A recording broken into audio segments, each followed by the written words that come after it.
जय मिथिला।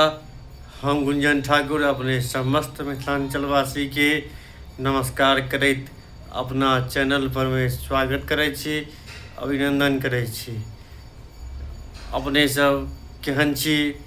आशा करै छी जे अपने सब गोटे स्वस्थ है, मस्त है।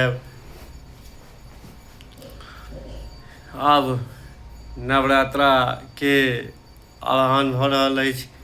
22 तारीख के स्थापना छै। माता रानी आब नवरात्रा में आबि रहलखिन हैं।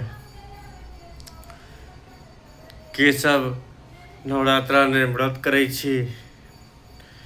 नवरात्रा में तो बहुत लोग गोटे के बहुत पाठ पूजा सब होइ छै।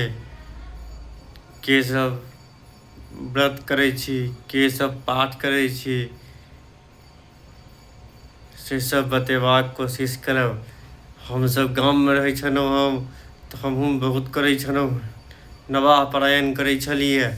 लेकिन अब एतऽ कंपनी में काज करै छियै तऽ भोरे 9 बजे ड्यूटी जाय पड़त, तऽ एतऽ कहाँ पाठ कऽ पेबै, एतऽ तऽ नहीं कऽ पेबै। लेकिन पहिले करै छलिए, तैयो जे भऽ पेतै से करबै देखबै। लेकिन गाँव में रहला के बाद अलग होइ छै। गाँव में लोग सब किछ करैत अछि।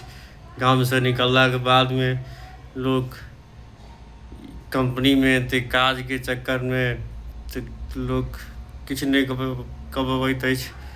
अपने सब कतऽ छी? दुर्गा पूजा में गाम गेलहुँ हैं कि नहीं गेलहुँ हैं? आगे जाय वाला छी, सेहो बतेबाक कोशिश करब। के सब व्रत करै छी, के सब पाठ करै छी, से बतेबाक कोशिश करब।